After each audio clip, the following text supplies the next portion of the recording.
자, 이 교림답 설교와 관련된 디모데후서 4장 1에서 8절까지 기록된 하나님의 말씀을 낭독하도록 하겠습니다.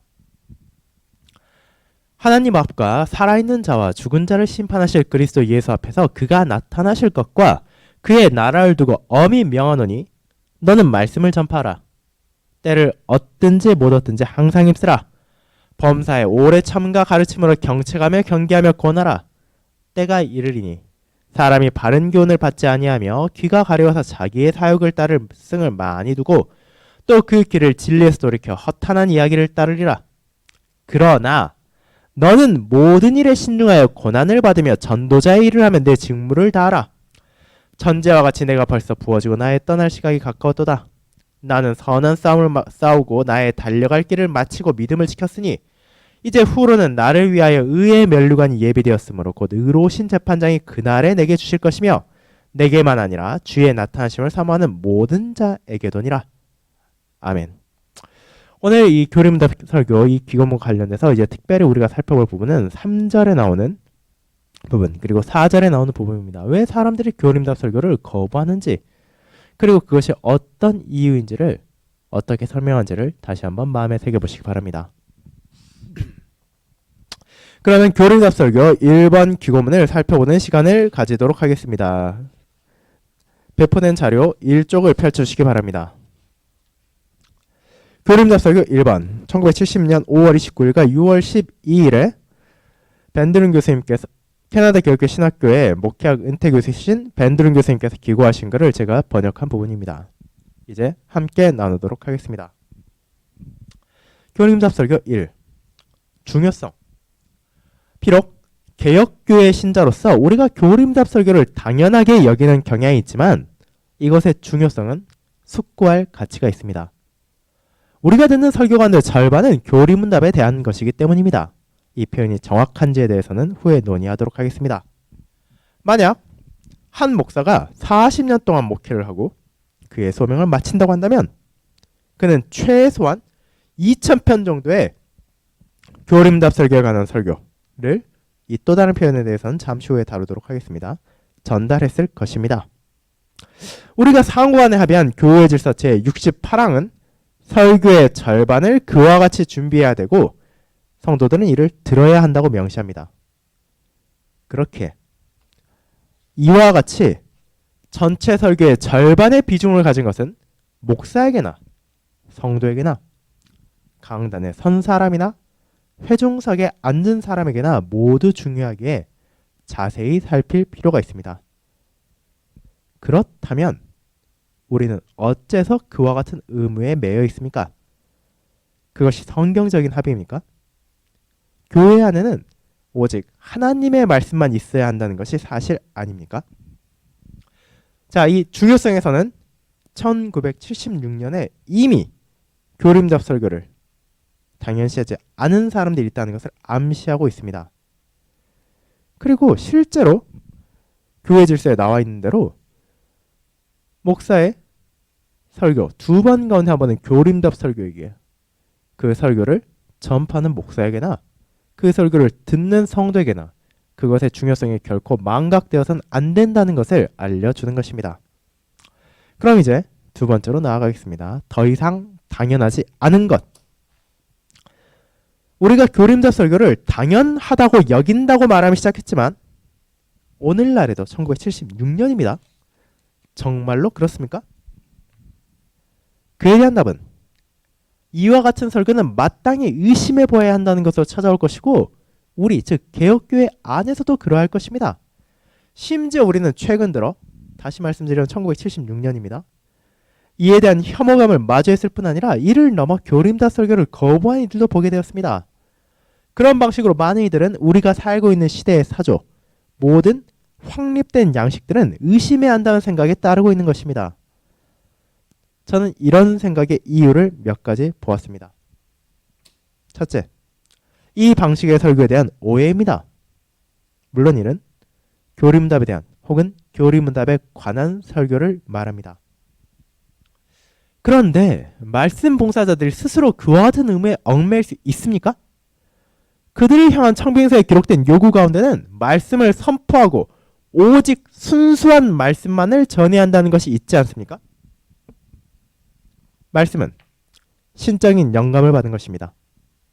하지만 교리문답은 아무리 아름답고 신실하다 하더라도 실수를 할 수 있는 사람의 작품이며 그렇게 하나님의 말씀과 동등한 위치에 두어서는 안 됩니다.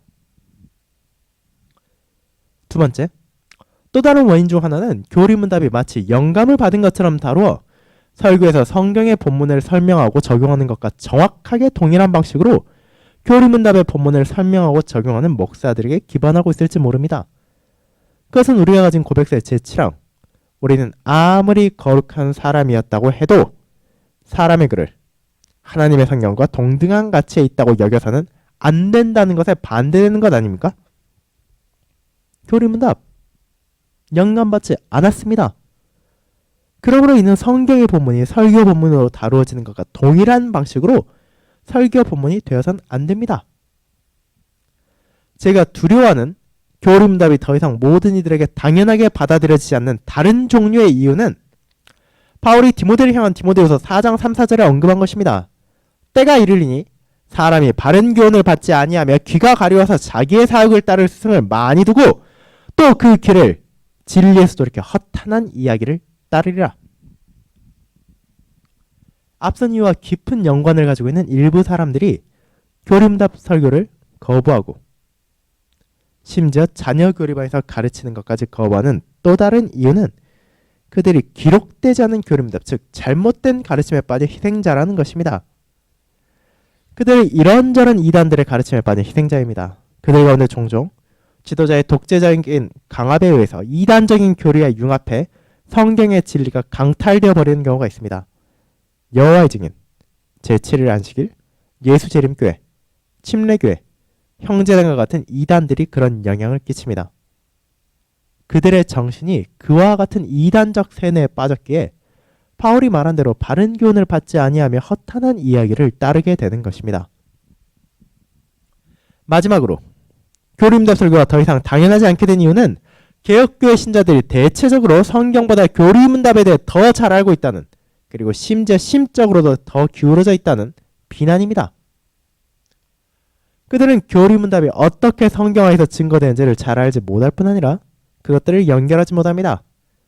예를 들어 여호와의 증인이 여러분의 문을 열고 들어와서 성경이 이렇게 말합니다 라고 말할 때 그에 대해 교리문답을 언급하는 것은 도움이 되지 않습니다. 분명 유아들도 세례를 받아야 합니다 라고 교리문답 제27줄 74문답은 이를 분명히 말하고 있습니다. 하지만 그것을 말하기 위해 목사를 향한 통화가 필요합니다. 목사님, 제가 침례교인과 대화를 나누고 있는데 유아들도 세례를 받아야 한다는 내용이 성경 어디에 있나요? 신약성경에서 도무지 찾을 수가 없어요. 자, 이것은 저의 경험 가운데 하나를 인용했을 뿐입니다.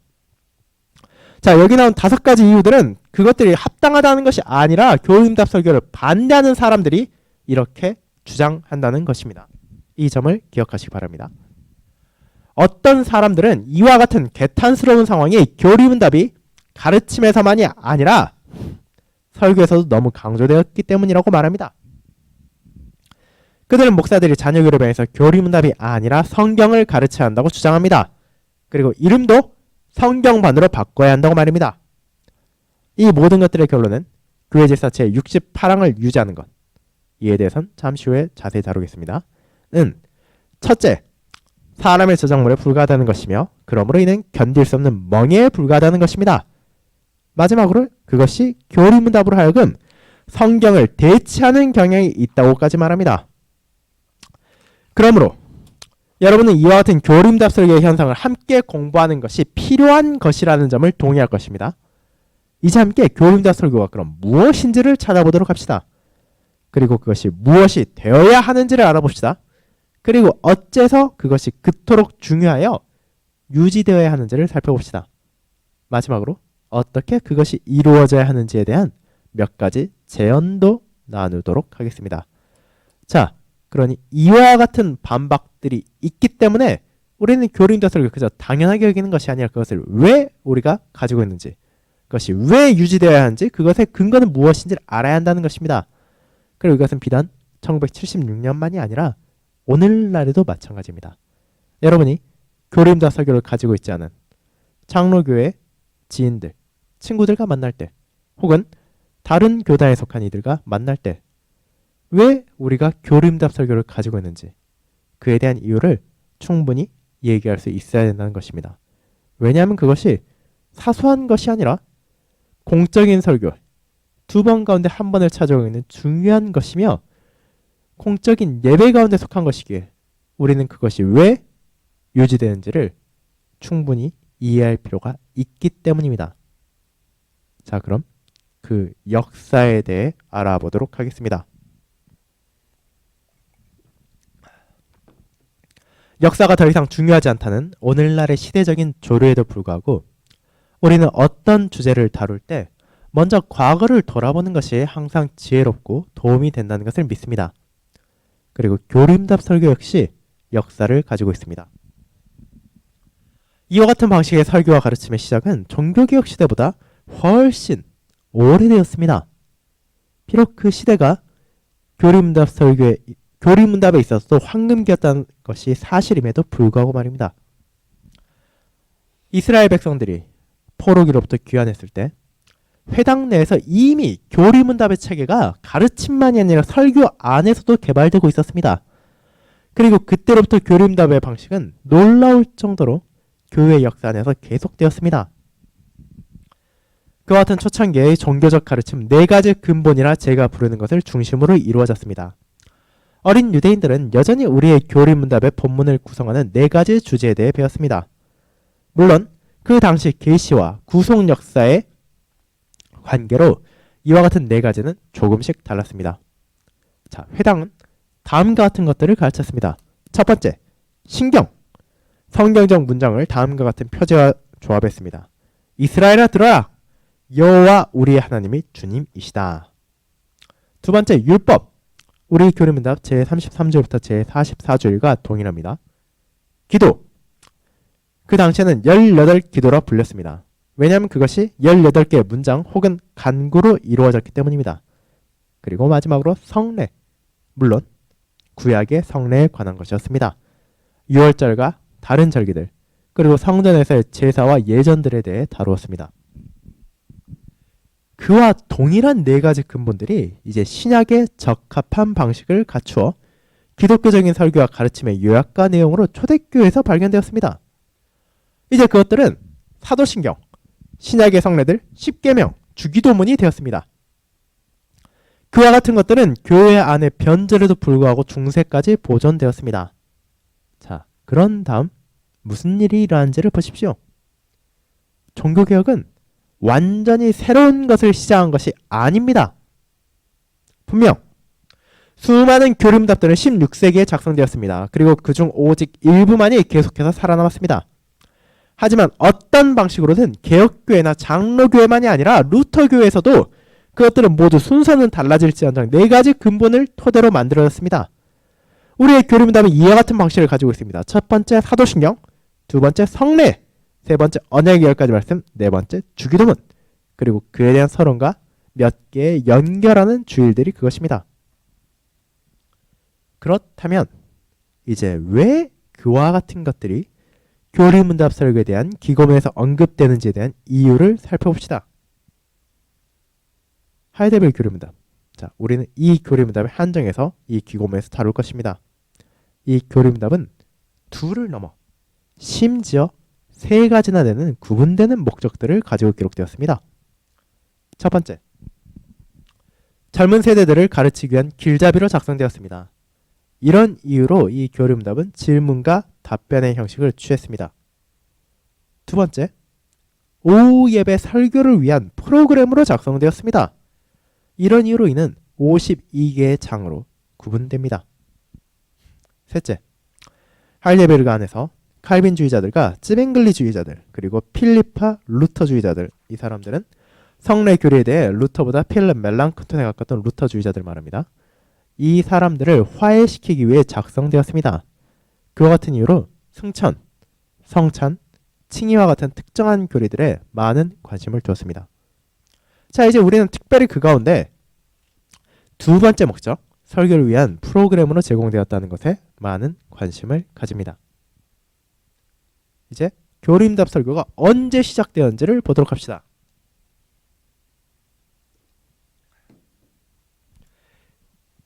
이미 매우 이른 시기부터 교리응답은 설교를 위한 길잡이가 되었습니다.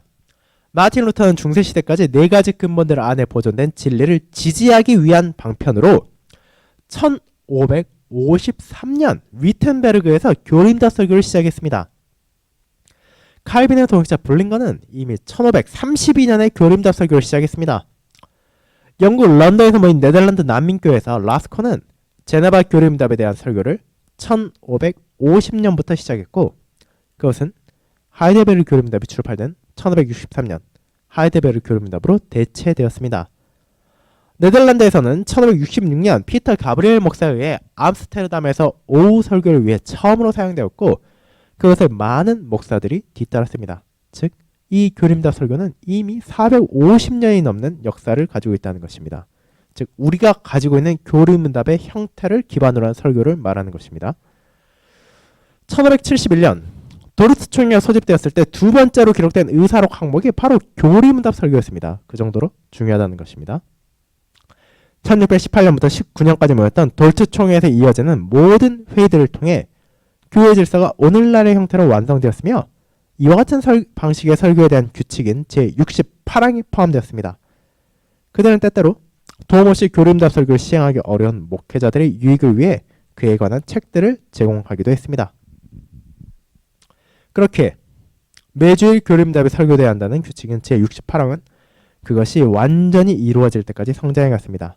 유일한 변화는 1905년도 가능한 한이라는 표현이 추가된 것입니다. 아래를 보시기 바랍니다.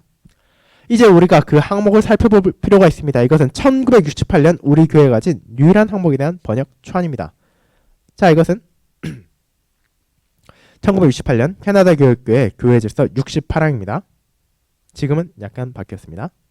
모든 곳의 목사들은 주일 일반적으로 오후 예배 때 교리문답 안에 설명되는 기독교 교리의 전체 내용을 교리문답의 이해에 따라 간략하게 설명해야 합니다. 이를 위해 가능한 한 1905년에 추가된 부분입니다. 그 설명이 교리문답 자체가 가진 구분에 따라 매년 맞춰져야 합니다. 이 중요한 항의 두 번째 문장의 다양한 요소는 세심히 살펴야 될 필요가 있습니다.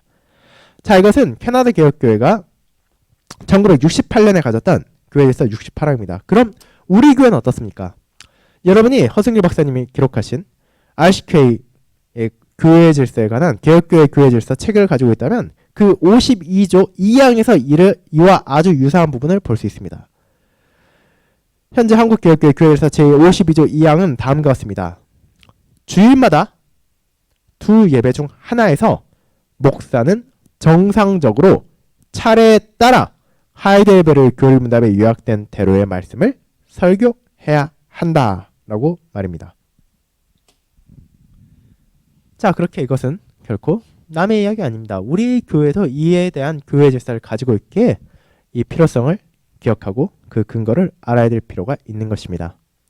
그럼 교회 질서 제68항의 요소들을 살펴봅시다. 이제 제68항을 다시 살펴보며 이번에는 그 안에 강조되어 있는 중요한 표현들에 조금 더 세심히 살펴보도록 하겠습니다. 모든 곳의 목사들은 주일 일반적으로 오후 예배 때 교리문답 안에 설명되는 기독교 교리의 전체 내용을 교리문답의 이해에 따라 간략하게 설명해야 합니다. 이를 위해 가능한 한, 이 가능한 한이라는 표현이 1905년에 추가되었습니다. 그 설명이 교리문답 자체가 가진 구분에 따라 매년 맞춰져야 합니다. 이제 몇 가지 중요한 표현들의 주의를 기울여 봅시다.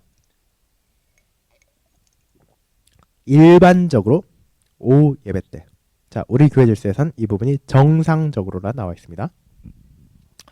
1944년 자유선언을 둘러싼 어려운 시기에 여기에 나온 일반적으로라는 단어가 무엇인지에 대한 상당한 논의가 있었습니다. 이는 총회에 관한 항목에서 나타납니다. 국가적 회의, 즉 총회는 일찍 모여야 할 시급할 이유가 없는 한 일반적으로 3년마다 한 번씩 모여야 합니다라는 50항이 그것입니다. 총회는 이 일반적으로라는 표현에 대해 원칙으로서 항상 그래야만 하는 것은 아니다라고 정의했습니다.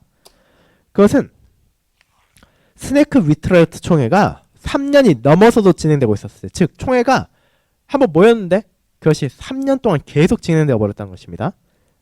그때 정해진 것으로 우리는 그들로 하여금 다음 총회를 위한 장소를 잡으라고 말하는 대신 집으로 돌아가라 말했습니다. 즉 3년이 지났으니 새로운 총회가 되는 거 아니냐?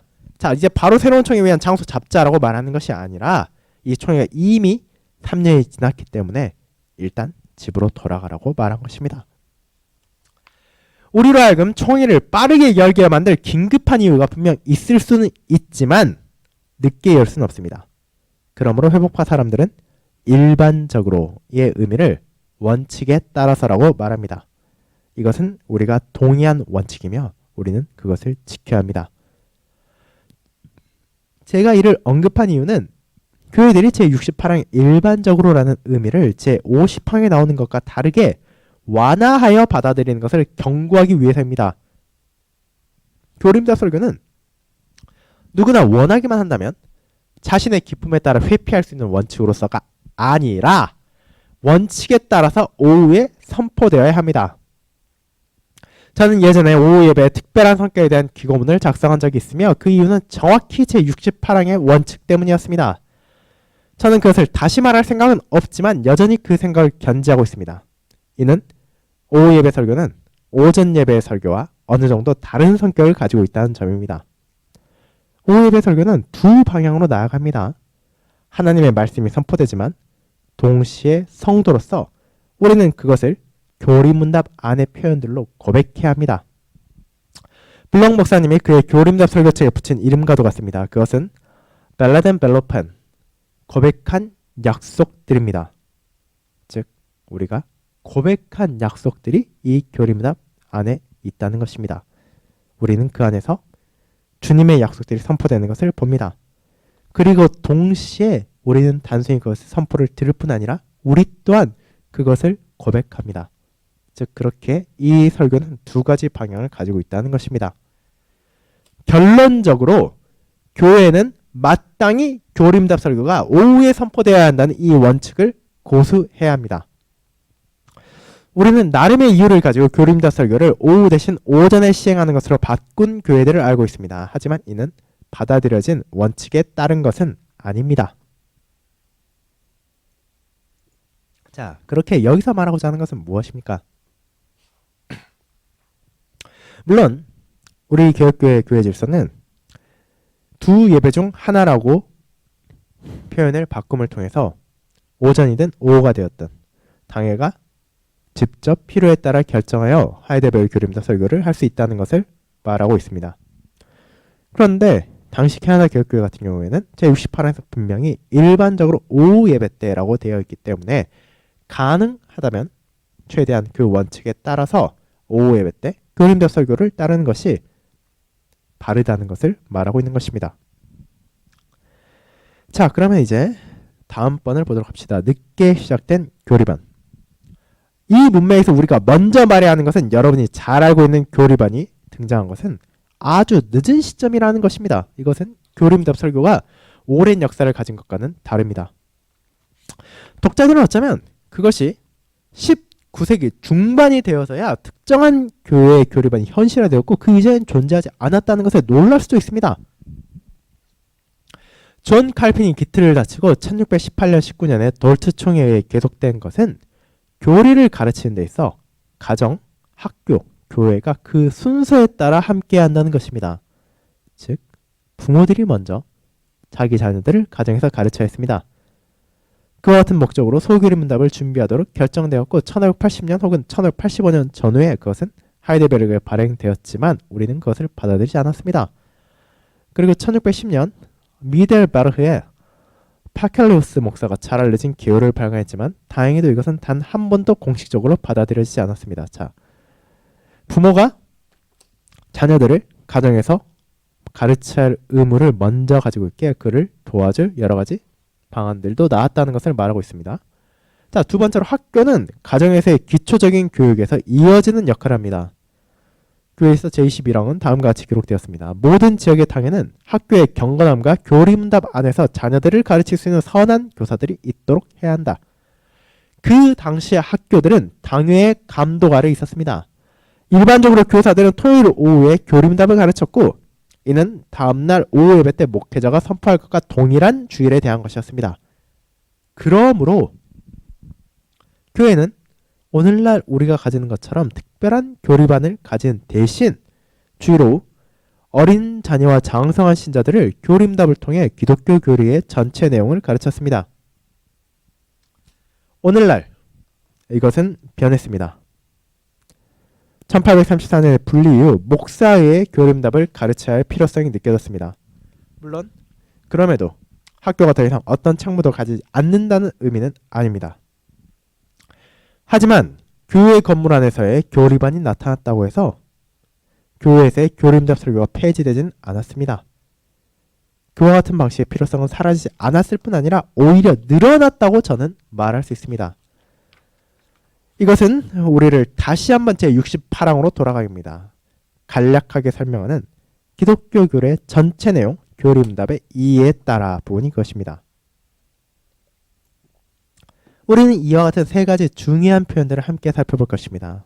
왜냐하면 이것들이 교리문답 설교가 진정 어떠해야 하는지를 분명한 방식으로 묘사하고 있기 때문입니다. 여기에 간략하게라는 표현이 있습니다. 어쩌면 이를 들은 어떤 사람은 아하! 교리문답 설교는 짧아야 되겠네요. 목사님, 오전 설교보다 간략해야 한다고 말합니다. 라고 말할지도 모릅니다.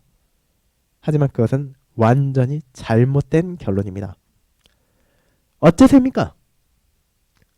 왜냐하면 기독교 교리의 전체 내용이 오후 설교에 선포되어야 하기 때문입니다. 여기에서 전체 내용의 의미는 모든 것을 가리킵니다. 그것은 충만하고 온전해야 합니다. 이를 분명하게 하기 위한 예를 들어보겠습니다. 만약 한 목사가 마태복음 28장 19절을 설교한다면 그의 주제는 다음과 같을 것입니다. 온 세상에 복음을 선포하라는 그리스도의 명령. 그의 설교 안에서 목사는 세례를 베풀고의 의미도 다룰 것이며 결과적으로 하나님께서 삼위 하나님이시라는 점에 대해 말할 것이고 세례 요한의 세례와 그리스도인의 세례의 차이점을 강조할 것입니다. 하지만 주된 내용은 예수님께서 우리에게 주신 대사명이 될 것입니다. 그런데 이제 오후 설교에서 목사가 교림답 제8주일을 설교한다고 생각해 봅시다.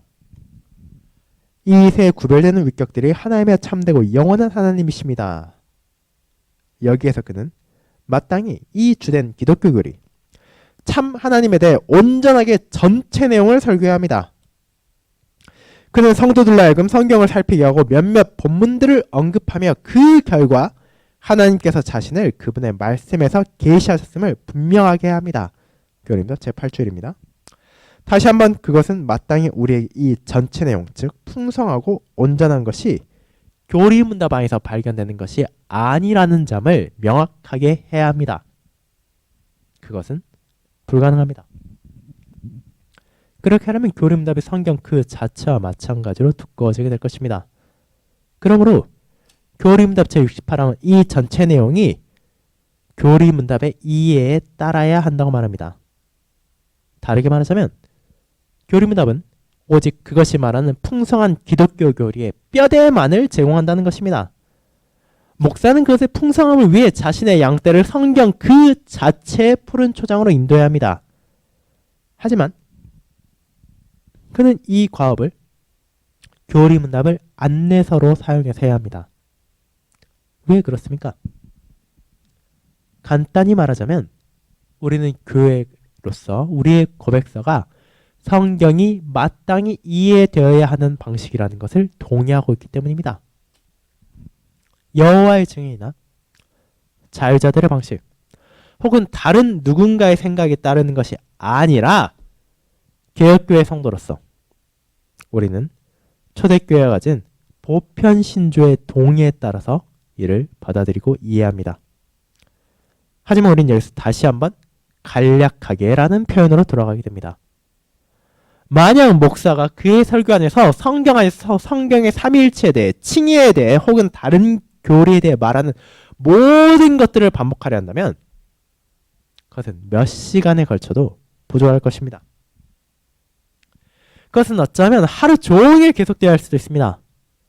그러므로 이는 간략해야 합니다. 하지만 그 간략함 안에서 그는 해당 교리의 풍성함을, 전체 내용을 혹은 온전함을 제대로 다루며 설교해야 합니다. 그것은 우리에게 주는 영향과 모든 의미와 함께 온전한 교리에 대한 치우치지 않은 균형 잡힌 전달이 되어야 합니다. 자, 이제 몇 가지 결론들을 생각해 보겠습니다. 지금까지 살펴본 내용들을 통해 교린다 설교의 특별한 성격에 대한 몇 가지 결론을 내리도록 하겠습니다. 첫째, 오후 설교는 마치 오전 설교에서 영감받은 하나님의 말씀이 본문으로 사용되는 것과 동일한 방식으로 교리문답을 설교의 본문으로 삼음을 통한 교리문답에 대한 혹은 관한 설교가 아니라는 것은 분명합니다. 그렇게 하는 것은 우리의 고백과 반대되는 것입니다. 오후 설교의 본문은 성경에서 발견되는 기독교 교리이며 뼈대로서 교리문답의 이해에 따르는 것입니다. 하지만 설교자는 굳이 언급할 필요도 없겠지만 성경에 비추어 교리문답을 읽어야 할 뿐 아니라 동시에 교리문답에 비추어 성경도 읽어야 합니다. 그리고 그것에 대해 생각해 볼 필요가 있습니다. 이는 교리문답이 성경보다 강력한 권위를 가지고 있다고 의미합니까? 그렇지 않습니다. 하지만 목사는 성경을 설교하고 읽을 때 로마 교인들이 하는 것처럼 혹은 여호와 증인들이 하는 것처럼 혹은 자유주의자들 혹은 오순절주의자나 다른 이들이 하는 것처럼 하는 것이 아니라 개혁주의 교회가 항상 이해한 대로 하나님의 말씀을 설교해야 합니다. 만약 누군가 그것을 편견이라 부른다면 자유주의자들 혹은 여호와 증인들은 개혁주의 신자보다 더 강한 편견을 지닌 모두가 편견을 가진 자일 것입니다. 즉 목사가 설교를 할 때, 그리고 여러분이 성경을 읽을 때도 우리는 성경을 통해 교리문답을 바라볼 뿐 아니라 교리문답에 비추어서 성경도 읽어야 한다는 것입니다. 그것이 바로 개혁교회가 가지고 있는 이해이기 때문입니다. 성경을 어떻게 바라봐야 하는지 그 관점이 너무도 중요하기에 우리는 이 풍성한 성경의 진리 안에서 길을 잃지 않기 위해 이 교리문답을 우리를 안내하는 안내표로 삼고 지침으로 하나님의 말씀을 요약한 교리문답을 통해 다시 한번 하나님의 말씀을 더 살펴보고 그 의미를 알게 된다는 것입니다. 세 번째, 성경은 설교자가 아니라 교회에 속해 있습니다. 그가 스스로 어떤 의미로든 치우치게 되는 선택에 따라 정한 본문들을 여기저기 설교하는 것만으로는 충분하지 않습니다. 그는 하나님의 말씀의 풍성함을 설교해야 합니다. 제68항은 그로 하여금 어쩌면 그가 스스로는 절대 고르지 않을 성경의 여러 부분들을 설교하도록 만듭니다. 50%는 그가 자기 본문을 선택할 것이지만 나머지 절반에서 그는 묶여 있습니다. 그리고 모든 목사들은 이와 같은 제약에 대해 기뻐해야 마땅합니다. 네 번째, 다시 한번 전체 내용이 설교되어야 합니다. 오전의 목사는 그의 본문에 집중해야 하며 그것을 문맥에 따라 이해하고 그것에서 떠나서 여러분이 라디오 설교에서 종종 듣게 되는 것처럼 불규칙적으로 전체 성경 여기저기를 방황해서는 안 됩니다. 당신의 본문을 고수하십시오. 즉 오전에는 목사가 자기의 본문에 집중해서 그 본문의 풍성한 내용을 설교해야 한다는 것입니다. 하지만 그는 오후에 확실히 전체 내용을 발견하기 위해 전체 성경을 통해 나아갈 필요가 있습니다. 전 성경이 선택에 대해, 섭리에 대해, 칭의에 대해, 거듭남에 대해, 결혼에 대해, 일용할 양식에 대해, 기타 다른 주제들에 대해 어떻게 말하는지를 전해야 합니다. 그보다 더 많은 예시를 들고자 하는 유혹도 듭니다. 예를 들어 천국의 열쇠들, 신자의 세족분, 교회와 같은 것들도 있습니다. 하지만 저는 여러분이 제가 말하고자 하는 것이 무엇인지를 충분히 이해할 것이라 소망합니다. 다섯 번째, 많은 것들이 전해져야 하지만 간략해야 합니다. 교리라는 단어가 제68항에서 사용되었습니다. 그것은 교회에 의해 고백된 하나님의 계시된 말씀에 대한 긍정적이고 균형 잡힌 설명입니다. 하지만 동시에 동일한 이유로 이 교리에서 동의하는 것에서 어긋나는 모든 것에 대한 거부입니다. 16세기에 교리문답은 강력한 논란이었습니다. 핵심 사항이 그다지 변하지 않았고 그것이 다룬 오류들은 이제 다른 옷으로 갈아입었을 뿐으로 여전히 존재하고 있습니다. 회종은 어디에서 그것을 만난다 하더라도 마땅히 그것들로부터 보호되어야 하며 그것들을 거부하기 위한 훈련을 받아야 합니다. 하지만 우리 교회 안에서 교리란 용어는 지적으로만 이해돼서는 안 됩니다. 교리는 삶입니다. 그러므로 교리응답 설교는 매우 실천적일 수 있고 마땅히 그래야 합니다. 교리응답 그 자체가 그렇게 인도합니다. 당신의 유일한 위로는 무엇입니까? 어쩌면 세 번째 부분인 십계명이나 주기도문을 생각할 수도 있습니다. 그 세 번째 부분이 얼마나 대단히 실제적입니까? 45주일부터 52주일까지의 목회자들은 마땅히 단순히 이름, 하나님의 뜻, 천국, 일용할 양식, 시험과 같은 연속되는 강의가 아니라 다름 아닌 우리의 기도에 대한 훈련 과정이기에 그와 같은 방식을 유지합니다. 물론 그는 마땅히 그와 같은 모든 주제에 대한 기독교 교리의 전체 내용을 가르쳐야 합니다. 하지만 그것은 회원들의 기도가 설교에 더욱 풍성해지고 하나님 앞에서 더욱 기쁨을 누리며 그렇게 함으로 그분께서 우리를 들으시고 우리가 그분께 구하는 것을 풍성하게 주실 것이란 방식 안에서 이루어져야 합니다. 자, 여기까지가 교리응답 설교 첫 번째 내용이었습니다. 오늘 이 첫 번째 부분은 다른 부분과 달리 두 가지 기고문을 함께 묶은 것입니다. 그렇게 내용이 조금 더 많았지만 천천히 살펴봐 주시길 바랍니다. 이어질 두 번째, 세 번째, 네 번째는 기고문 하나의 내용이기에 지금보다는 조금 더 내용이 짧을 것이고 여러분이 충분히 돌아볼 시간을 가질 수 있을 것이라 생각합니다. 자, 그러면 30분 동안 휴식하며 또 이 내용을 다시 돌아봐 주시기 바랍니다. 11시부터 교리응답 설교 두 번째에 대한 기고문을 살펴보도록 하겠습니다. 혹시라도 질문이 있거나 궁금한 점이 있을 경우 언제라도 저에게 전화나 문자로 연락을 주시면 그에 대해 답하도록 하겠습니다. 감사합니다.